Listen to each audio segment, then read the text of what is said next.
नमस्कार. लग्नानंतर होईलच प्रेम या मालिकेच्या आजच्या भागामध्ये मी तुम्हा सर्वांचे अगदी मनपूर्वक स्वागत करते. आजच्या भागामध्ये आपल्याला पाहायला मिळतं की नंदिनीला आता टॅटू पार्लरचा नंबर मिळालेला असतो आणि त्याच नंबरवर नंदिनी फोन करते आणि म्हणू लागते, हॅलो टॅटू पार्लर. तर हो, ते म्हणतात की हो मी विकी बोलत आहे. तर त्यावेळी नंदिनी म्हणू लागते, काल माझी बहीण आर्या तुमच्याकडे टॅटू काढण्यासाठी आली होती ना. तर ते विकी दादा म्हणतात, आर्या? तर नंदिनी म्हणते, हो, जी प्रेग्नेंट होती ती आर्या सामंत. तर त्यावेळी ते म्हणतात, हो हो आल्या होत्या ना, त्यांनी हातावर आई या नावाचा टॅटू काढला आहे. नंदिनी म्हणते, पण काल ती किती वाजता आली होती टॅटू काढायला. तर त्यावेळी ते विकी दादा म्हणतात, का? आता नंदिनी मनाशीच म्हणते, मी जर या माणसाला सरळ विचारलं तर कदाचित संशयाने तो अजून 4 प्रश्न विचारेल, परंतु या माणसाला घोळात घ्यावंच लागेल. आणि म्हणूनच नंदिनी म्हणते, नाही काही नाही आहे, त्याचं काय आहे ना, माझी बहीण आर्या, तिचे मिस्टर जरा संशयी आहेत, त्यांना तर तासाचा हिशोब द्यावा लागतो, आपण कुठे गेलो होतो, काय करत होतो, ह्या सगळ्याचा. मग मी तर आर्याची मोठी बहीण आहे ना, म्हटल्यावर ती प्रेग्नेंट असताना तिला उगाच तिच्या मिस्टरांनी त्रास देऊ नये यासाठी मलाच तिची काळजी घ्यावी लागेल.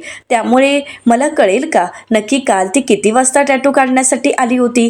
तर ते विकीदादा म्हणतात की हो कळेल ना, असं म्हणत ते चेक करतात आणि त्यानंतर नंदिनीला म्हणतात 3 वाजता, साधारण 3 वाजता त्या टॅटू काढण्यासाठी आल्या होत्या आणि त्या अगोदर त्यांनी मला फोन करून विचारलं होतं. साधारण 2 वाजता त्यांचा फोन आला होता आणि त्या मला म्हणाल्यात की आई असा टॅटू काढायचा आहे आणि म्हणूनच मी तिच्या हातावर टॅटू काढला आहे. बाकी तुम्हाला अजून काही विचारायचं आहे का आणि तुम्हाला सुद्धा तसा टॅटू काढायचा आहे का, असेल तर तुम्ही येऊ शकता.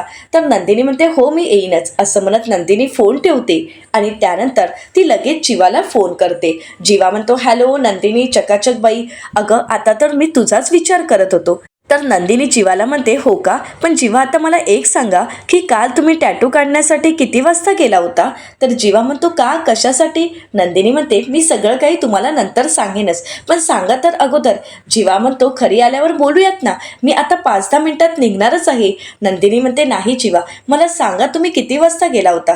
जीवा म्हणतो, साधारण 12:15 12:30ला मी तुला आनंद निवासला सोडलं आणि त्यानंतर लगेचच गेलो होतो. तसंही ते टॅटू पार्लर जवळच होतं आणि तिथे गेल्यावर मी टॅटू काढला. तर त्यावेळी नंदिनी जीवाला म्हणते, पण मला सांगा, तुम्हाला टॅटू काढायचा आहे आणि बाबा नावाचा टॅटू काढायचा आहे, हे तुमचं अगोदरच ठरलं होतं का की तुम्ही तिथे गेल्यानंतर ठरलं. जीवा म्हणतो, नाही गं, असं काही नाही आहे, इन्स्टंटच ठरलं होतं, कारण मी अचानकच ठरवलं होतं ना. तर नंदिनी म्हणते, आणि मग तुम्ही टॅटू किती वाजता काढला. तर जीवा म्हणतो, CID नंदिनी देशमुख, काय चाललंय, किती प्रश्न विचारताय. तर नंदिनी म्हणते, जीवा मी सगळं काही तुम्हाला नंतर सांगते, पण मला सांगा. जीवा म्हणतो, अगं असा मिनिटाचा हिशोब मी कुठे ठेवलाय, माझ्या कसं लक्षात येईल. नंदिनी म्हणते, अंदाज तर सांगा. जीवा म्हणतो, साधारण 1-1.5च्या दरम्यान मी टॅटू काढून घेतला.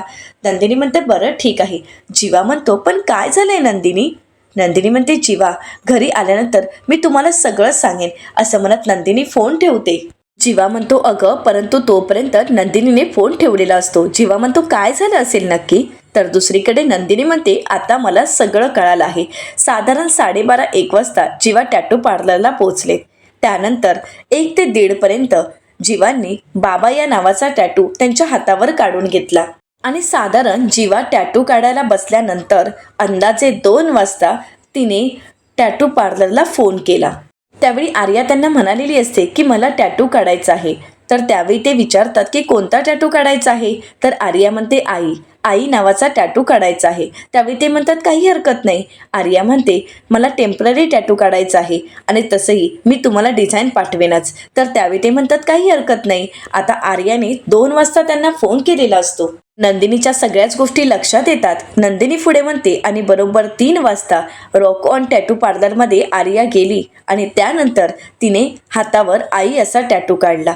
याचाच अर्थ आर्याने हे सगळं काही ठरवून अगदी नियोजनपूर्वक सगळं काही घडवून आणलं. हे आर्याने मुद्दामहून केलं आहे.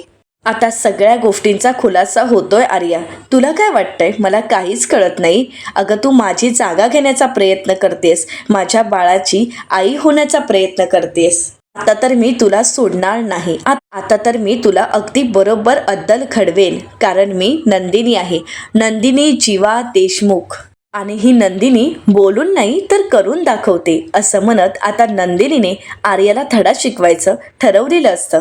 तर दुसरीकडे देशमुखांच्या घरी आपल्याला पाहायला मिळतं मानिनीताई जीवा आणि नंदिनीच्या रूमच्या दिशेनेच जात असतात. त्यांच्या रूमकडे पाहताच मानिनीताईंना काव्याचं बोलणं आठवतं. काव्या म्हणालेली असते वटपौर्णिमेच्या दिवशी वसू आत्या आणि रम्या दोघांनीही खूप मोठा तमाशा घातला होता आणि त्यावेळी त्या विजयरावांना ताईच्या रूममध्ये काय सापडलं होतं? खोटं पोट. आता ते खोटं पोट काय असतं हे मानिनीताईंना पाहायचं असतं आणि म्हणूनच मानिनीताई जीवानदिनीच्या रूममध्ये येतात आणि सगळीकडे ते शोधाशोध करू लागतात. परंतु ते खोटं पोट त्यांना कुठेच सापडत नाही. लॉन्ड्री बॅगमध्ये सुद्धा ते शोधतात परंतु तिथे सुद्धा त्यांना ते पोट सापडत नाही. मानिनीताई म्हणतात कुठे ठेवलं याने हे खोटं पोट आणि कुठे असेल? कपाटात असेल का? आतमध्ये ठेवलं असेल का? असं म्हणत मानिनीताई आता कपाट चेक करतात परंतु तिथे मात्र त्यांच्या आधी दुसरीच गोष्ट लागते ती म्हणजे लीगल डॉक्युमेंट. मानिनीताई म्हणतात लीगल डॉक्युमेंट असं म्हणत मानिनीताई म्हणतात कपड्यांच्या मध्ये कोणी फाईल ठेवतं का? असं म्हणत ती फाईल त्यांनी हातात घेतलेली असते.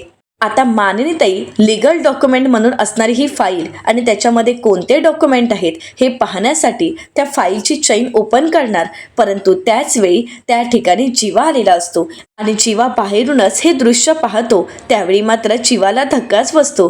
जीवाला ते क्षण आठवतात ज्यावेळी जीवा, नंदिनी आणि आर्या यांचं कॉन्ट्रॅक्ट करण्यासाठी वकील साहेब आलेले असतात आणि कॉन्ट्रॅक्ट पेपर तयार झालेले असतात.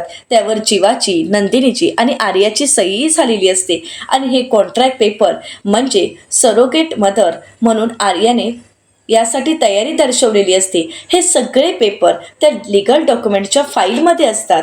आता त्या लीगल डॉक्युमेंटमध्ये असणारे सगळ्या नियम आणि अटी ह्या सगळ्या गोष्टी जीवाला आठवतात. इथे मानिनीताई आता ती फाईल ओपन करणार परंतु त्याचवेळी जीवा मोठ्याने हाक मारतो आई.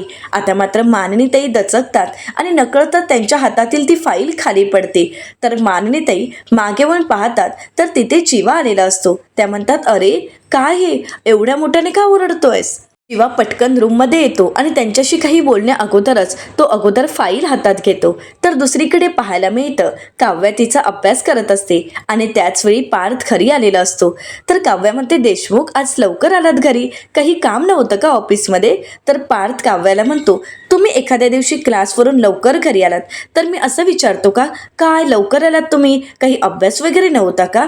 घरी आलो तरी ह्यांचं असं बोलणं. तर काव्या म्हणते सॉरी माझं चुकलं. तर काव्या पार्थला म्हणते तुम्हाला माहिती आहे का देशमुख आपल्याला ना रुसवं बाळ होणार आहे, अगदी रुसणारं बाळ. का म्हणून विचारा? तर पार्थ विचारतो का? तर काव्या म्हणू लागते कारण काय आहे ना बाळाचे बाबा नेहमीच माझ्यावर रुसत असतात ना, नेहमीच त्यांचा रुसवा घालवावा लागतो. मग ते सुद्धा अगदी बाबावरच जाणार आहे ना, बाबांसारखं असं रुसणारं. देशमुख अहो तुमच्या नाकावर ना परमनंट मार्करने मार्क केल्यासारखा हा राग असतो अगदी सतत. तर काव्य विचारते हे काय? अहो हे माझं पुस्तक तिथे कसं काय? तर पार्थ म्हणतो हे तुमचं पुस्तक आहे, बाकी सगळी माझी पुस्तकं आहेत. तर काव्य म्हणते ही सगळी पुस्तकं तुमची? तर पार्थ म्हणतो हो, 16 ऑगस्टला तुमची परीक्षा असणार आणि त्यानंतर खऱ्या अर्थाने माझी परीक्षा सुरू होणार आहे. काव्य म्हणते काय? तर पार्थ म्हणतो हो, आता बाबा कसं व्हायचं? बाबा म्हणून आपली काय कर्तव्य असतात? आपल्या बाळाला कशा प्रकारे लहानाचं मोठं करायचं, त्याला कसं समजवायचं, त्याला कसं समजून घ्यायचं, या सगळ्यावर पार्थने पुस्तकं आणलेली असतात. आता एक एक पुस्तकं काव्या पाहते आणि तिचं काही हसू आवरत नसतं. पार्थने एक पुस्तक तर असं आणलेलं असतं जेन अल्फाचे हिरो कसे बनाल. आता मात्र काव्या हसते आणि पार्थला म्हणते काय हे देशमुख तुम्हाला काय सुचतं ना, खरंच काही कळत नाही आणि अशा या भन्नाट नावांची पुस्तकं तुम्हाला मिळालीत कुठे? तर काव्या हसत असते आणि म्हणूनच पार्थ काव्याला म्हणतो हसायला काय झालं, आपण तर पहिल्यांदा आई बाबा होणार आहोत, तेही जेन अल्फाचे. सो या सगळ्याचा अभ्यास तर करायलाच हवा ना. मला माझा सॉफ्टवेअर अपडेट करायला नको का? काव्या म्हणते ओ असं आहे का? तर आता पार्थ काव्याला म्हणतो माझे बाबा माझे हिरो होते, अजूनही आहेत, मग मला सुद्धा माझ्या बाळाचा हिरो म्हणून व्हायचं आहे, त्यालाही मी त्याचा हिरो वाटायला हवं. तर काव्या म्हणते व्हायचंही नाही देशमुख, तर तुम्हीच आपल्या बाळाचे हिरो आहात, डोंट वरी, काळजी करू नका. तर पार्थ म्हणतो ते तर मी करणारच आहे, परंतु आता मला तुमचाही हिरो व्हायचा आहे आणि त्यासाठी मी एक गोष्ट केली आहे. तर काव्य म्हणते आता काय? पार्थ म्हणतो हो सांगतो, पण तुम्ही आधी शांत बसा बरं. आता काव्या बसते तर पार्थला विचारते आता काय परत फूड स्पा वगैरे. तर पार्थ म्हणतो नाही, आता वेगळं काहीतरी, तुम्ही फक्त डोळे बंद करा. असं म्हणत पार्थ काव्याला डोळे बंद करायला सांगतो. आता मात्र पार्थने आपल्या बॅगमधून एक खूप खास असं सरप्राईज काढलेलं असतं आणि काव्याला म्हणतो डोळे उघडा. आता काव्या डोळे उघडून पाहते तर तिच्या समोर लहान मुलांचे इवलेसे मोजे असतात. तर काव्या म्हणते किती क्यूट आहेत, पण याच रंगाची लोकर आईंनी मलाही दिली होती मोजे विणायला. तर पार्थ म्हणतो तीच तर लोकर आहे ही. तर काव्या म्हणते काय, आता असं सांगू नका की हे मोजे तुम्ही विणला आहात. तर पार्थ म्हणतो काय झालं, विश्वास नाहीये का, मीच विणले आहेत हे मोजे. बेसिक आहेत पण छान आहेत ना, ऑफिसमध्ये बसल्या बसल्या विणले. आता हे मात्र काव्याला अजिबातच आवडलेलं नसतं. कसे आहेत, आवडलेत ना. तर त्यावेळी काव्या उत्तर देत म्हणते नाही देशमुख, मला अजिबात आवडले नाहीत. आता काव्याचं हे बोलणं ऐकून पार्थला धक्काच बसतो. पार्थ काव्याकडे पाहतो. आता काव्या नक्की का रागवलीये हे पार्थलाही कळत नाही. तर दुसरीकडे मानिनीताई जीवाला म्हणतात काय एवढं ओरडायला काय झालं, आणि ही फाईल अशी हातात घेतली आहेस काय, इतक्या फाईलमध्ये काही महत्त्वाचं आहे का. तर त्यावेळी जीवा म्हणतो नाही ग, अगं यामध्ये कंपनीचे लिगल डॉक्युमेंट्स आहेत, बाकी काही नाही आहे. बघ ना इथे लिहिलंय ना लिगल डॉक्युमेंट. तर मान्यताई म्हणतात हो मान्य आहे, पण ऑफिसचे डॉक्युमेंट असे कोणी कपड्यात ठेवतं का. तर जीवा म्हणतो कपड्यात इथे होते का. नंदिनीने नाही नाही मीच ठेवले असतील. परंतु तू इथे काय शोधाशोध करतेस, म्हणजे एखाद्या जाच करणाऱ्या सासूसारखे दागिने वगैरे चोरतेस का. तर मानिनीताई जीवाला धपाटा देतात आणि म्हणतात गप्रे मेल्या, काही काय बोलतोयस, मी असं काहीही करत नव्हते, मी ते तुमचं खोटं पोट शोधत होते. तर आता हे ऐकून जीवाला धक्काच बसतो. जीवा म्हणतो काय. तर मानिनीताई म्हणतात हो.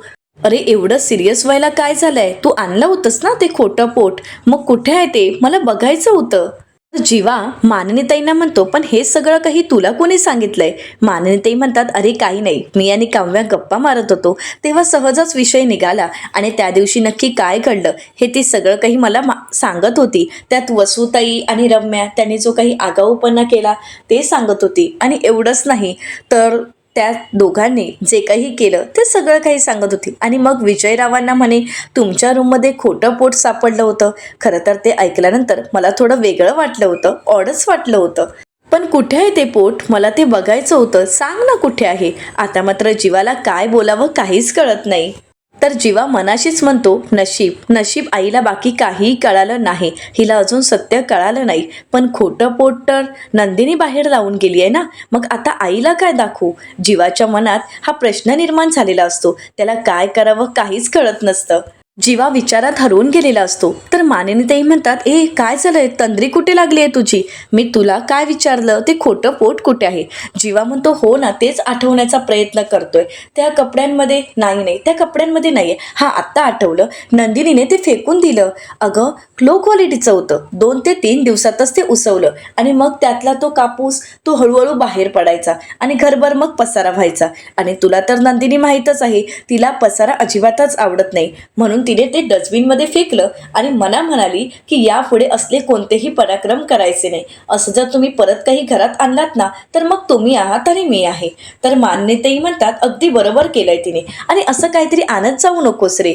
तर जीवा म्हणतो नाही नाही आता अजिबात असं काहीतरी करणार नाही. असं म्हणत मानिनीताईंना तो पटवून देण्याचा प्रयत्न करत असतो. मानिनीताई सुद्धा जीवावर विश्वास ठेवतात आणि म्हणू लागतात काही हरकत नाही, पण तुला चहा हवाय का.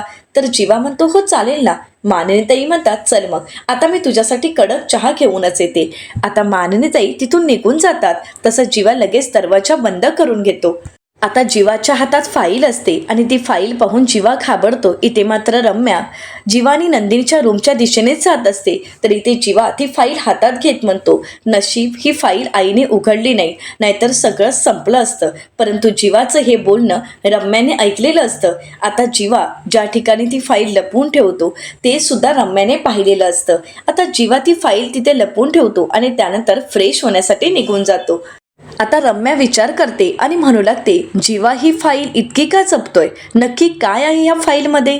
तर दुसरीकडे पार्थला काहीच कळत नसतं आणि म्हणूनच पार्थ काव्याला म्हणतो नक्की तुम्हाला काय आवडलं नाहीये. तर काव्या पार्थला म्हणते सॉरी देशमुख, तुम्हाला माझ्या वागण्याचं वाईट वाटेल, मी चुकीचा अर्थ काढते असंही वाटेल, पण खरंच मला हे अजिबात आवडलेलं नाही. ऑफिसमध्ये बसून तुम्ही हे करत होता? तर पार्थ म्हणतो हा बघा ना किती क्यूट आहे. तर काव्या कौतुक करत म्हणते हो खरंच खूप क्यूट आहेत, मला सुद्धा खूप आवडले आहेत. नाव ठेवण्यासारखं काहीच नाहीये देशमुख. पण मला एक सांगा देशमुख, तुमचं काय चाललंय? आधी तुम्ही भारतातल्या टॉप 30 आर्किटेक्ट पैकी एक होता, मग तुम्ही 20 आर्किटेक्ट पैकी एक झालात. मग मला आता सांगा की तुम्हाला परत 40-50 याच्या लाईनमध्ये जायचं आहे का? काव्या पार्थला समजावते आणि म्हणू लागते देशमुख अहो, मी हे का करत नाहीये? तुम्हाला काय वाटलं मला हे आवडत नाहीये म्हणून मी करत नाहीये का? देशमुख मला वेळ नाहीये किंवा माझ्याकडे जो वेळ आहे तो मला हे करण्यात घालवायचा नाहीये म्हणून मी हे सगळं काही करत नाहीये. हे बघा देशमुख, आपल्या बाळाला मोठं झाल्यानंतर या गोष्टीचा आनंद होणार नाहीये की आपल्या बाबांनी आईने त्यांच्या हाताने विणलेले मोजे आपल्याला घातले होते. त्याला छान काय वाटणार आहे आणि त्याला कशाचा अभिमान वाटणार आहे? तर आपली आई IAS झालेली आहे, आपले बाबा म्हणजे भारतातील टॉप 10 आर्किटेक्टमध्ये आहेत, त्यांचं नाव अभिमानाने घेतलं जातं. अख्ख्या भारत देशात ते टॉप 10 आर्किटेक्टपैकी एक आहेत. हे बघा देशमुख, या गोष्टीचा त्याला अभिमान असणार आहे. एक गोष्ट लक्षात ठेवा की आपली करिअर अशी नाही आहेत की काम करता करता आपण या सगळ्या गोष्टी करू शकतो, आपण मॅनेज करू शकतो, अशी आपली करिअर नाही आहेत. त्यामुळे जे काही करताय ते डोळे उघडे ठेवून करा, विचार करा आणि मगच या गोष्टींचा निर्णय घ्या. आता मी सुद्धा तेच करते किंवा करायचा प्रयत्न करते. प्लीज देशमुख, तुम्ही सुद्धा विचार करा. हे बघा देशमुख, मी अभ्यास करते, या सगळ्यात मी माझी आणि बेबूची काळजीही घेते, परंतु या सगळ्यात मी वाहवत जात नाहीये, त्याच गोष्टींच्या मागे लागत नाहीये. तर त्यावेळी पार्थ काव्याला म्हणतो पण काव्या हे सुद्धा महत्त्वाचं आहे ना? तर त्यावेळी काव्या पार्थला म्हणते सुद्धा. तर काव्या म्हणते हो हे सुद्धा महत्त्वाचं आहे, फक्त हे महत्त्वाचं नाही आहे देशमुख. असं म्हणत काव्या पार्थने विणलेले मोजे दाखवत पार्थला समजावण्याचा प्रयत्न करते. हे सगळं काही आपणच करायला हवं असं तर नाहीये ना, घरातील कोणीही करू शकते, आई करू शकतात, माझी आई करेल, किंवा त्यांना जर वेळ मिळालाच नाही तर आपण बाजारातून विकतही आणू शकतो. काय फरक पडतोय? या सगळ्याने काही फरक पडत नाहीये देशमुख. पण जर आपण आपल्या बाळाला आईवडिलांचं प्रेम देऊ शकलो नाही, त्याला त्याचं भविष्य देऊ शकलो नाही, तर मग मात्र फरक पडतोय देशमुख. देशमुख, मी तुमच्यावर चिडत नाहीये, मी तुमच्याशी भांडत नाहीये, मला भांडायचं नाहीये, पण खरंच मी तुम्हाला समजावण्याचा प्रयत्न करते.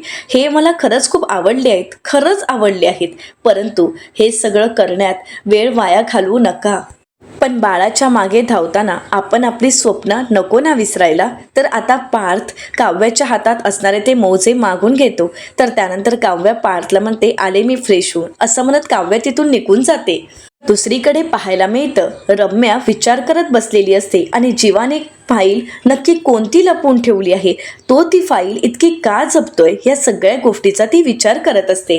तर त्याच वेळी वसुआत्या त्या ठिकाणी येतात आणि रम्याला म्हणतात रम्या ऐक, मी शिंदे डॉक्टरांना फोन केला होता आणि उद्याचीच अपॉइंटमेंट मिळाली आहे. परंतु वसुआत्यांच्या बोलण्याकडे रम्याचा काही लक्ष नसतो. वसुआत्या म्हणतात काय झालंय रम्या, कसला विचार करतेस, कुठे तंद्री लागलीये?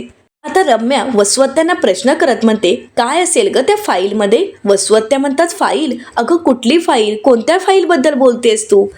तर रम्या म्हणते मी जीवाच्या हातात बघितली, तो त्याच्या रूममध्ये ती फाईल हातात घेऊन होता आणि त्यानंतर त्याने ती फाईल कपाटात लपवून ठेवली. तर त्यावेळी वसुआत्या रम्याला म्हणतात पण काय होतं त्या फाईलमध्ये? तर रम्या वसुआत्यांवर चिडते आणि म्हणू लागते मी काही दुर्बीण घेऊन बसली होती का? त्या फाईलमध्ये नक्की काय आहे हे मला कसं कळणार? मी लांबून पाहिलंय, त्यामुळे मलाही कळालं नाही की त्या फाईलमध्ये नक्की काय आहे. पण आई, एका गोष्टीचं मात्र मी निरीक्षण केलंय, त्यावेळी त्याच्या चेहऱ्यावर मी भीती पाहिली आहे. ती फाईल कोणाच्याही हाती लागू नये असं त्याला वाटत होतं, ते दडपण त्याच्या चेहऱ्यावर मी पाहिलंय. तर वसुआत्या रम्याला म्हणतात मला एक सांग, जीवाच्या हातामध्ये तू कुठली फाईल पाहिली आहेस, कोणत्या रंगाची? तर त्यावेळी रम्या म्हणते काळ्या रंगाची. वसुआत्या म्हणतात काळ्या रंगाची फाईल नाही पण रम्या, वटपौर्णिमेच्या दिवशी मी त्यांच्या रूममध्ये जी फाईल पाहिली, जी फाईल ते लपवण्याचा प्रयत्न करत होते, ती तर काळ्या रंगाची नव्हती. रम्या म्हणते माहीत आहे, तेच तर आपलं प्लॅन होतं, ती फाईल शोधायचं. परंतु ती काही फाईल आपल्या हाती लागली नाही म्हणून ते विजयला पाठवलं, परंतु त्यालाही ती फाईल मिळाली नाही. मिळालं काय? खोटं पोट. आणि त्यानंतर मामाचं कानाखाली मलाच खावं लागलं. व स्वत्या म्हणतात बरं आहे माझ्या लक्षात, पण रम्या एक गोष्ट मात्र खरी, त्यांच्या रूममध्ये अशा 2 फाईल आहेत की ज्या फाईल त्या लपवण्याचा प्रयत्न करतायत. म्हणजे नक्कीच काहीतरी महत्त्वाचं आहे. त्या 2 फाईलमध्ये असं काही रहस्य आहे की ते रहस्य आपल्याला लवकरात लवकर शोधून काढावंच लागेल. ते रहस्य आपल्याला सगळ्यांसमोर आणावंच लागेल. तर दुसरीकडे पाहायला मिळतं नंदिनी सगळा प्रकार जीवाला सांगते. तर त्यावेळी जीवा म्हणतो काय, म्हणजे आर्याच्या आईने शिफ्टिंग केलंच नाहीये, तर मग आर्या आपल्याला खोटं का सांगते, ती आपल्याशी खोटं का बोलतेय. नंदिनी म्हणते तेच तर, आर्याच्या आईने शिफ्टिंग केलंच नाहीये, तर याचाच अर्थ आर्याच्या आईने फोनही केला नव्हता आर्याला. आणि यामध्ये एकच सत्य होतं की तिने आपल्याशी खोटा व्यवहार केलाय, ती आपल्याशी खोटं बोलली आहे. कारण यामध्ये एकच गोष्ट खरी आहे की तुम्ही ज्यावेळी टॅटू काढलात त्यावेळी तिने डिसाईड केलं, तिने ठरवलं आणि टॅटू काढणाऱ्या माणसाला तिने फोन केला आणि त्यानंतर तिने आपल्याही हातावर टेम्पररी आई असा टॅटू काढून घेतला. तिने आई नावाच्या डिझाईन त्याला पाठवल्यात आणि तसाच टॅटू तिने आपल्याही हातावर काढून घेतला. आणि जेव्हा तुम्ही माझ्यासाठी शॉपिंग करत होता त्यावेळी ती टॅटू काढत होती. तर जीवा नंदिनीला म्हणतो याचा अर्थ, तर नंदिनी म्हणते याचा अर्थ हाच होतोय जीवा, ती फक्त तुमच्यावरच नाही तर आपल्या बाळावर सुद्धा अधिकार गाजवते. आता हे ऐकून जीवाला धक्काच बसतो. नंदिनी जीवाला म्हणते ती तुम्हाला बाबा आणि स्वतःला आई म्हणवतीये.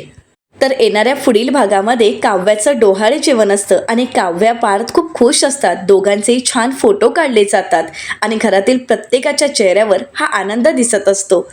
तर नंदिनी जीवाला म्हणते किती छान दिसतायत ना दोघे. तर जीवा म्हणतो हो, लवकरच आपलंही बाळ येणार. तर नंदिनी म्हणते हा, आणि मग या घराचं गोकुळ होणार. तर दुसरीकडे आता आर्याने ह्याच संधीचा फायदा घेत जीवा नंदिनीच्या रूममधील फाईल शोधलेली असते आणि म्हणू लागते आता रामायण महाभारत सगळं काही घडणार ग नंदिनी. कारण तुझ्यामध्ये आणि माझ्यामध्ये करार झालेली फाईल तुझ्याकडे नसेल तर मग हे मूल तुझं कसं असेल.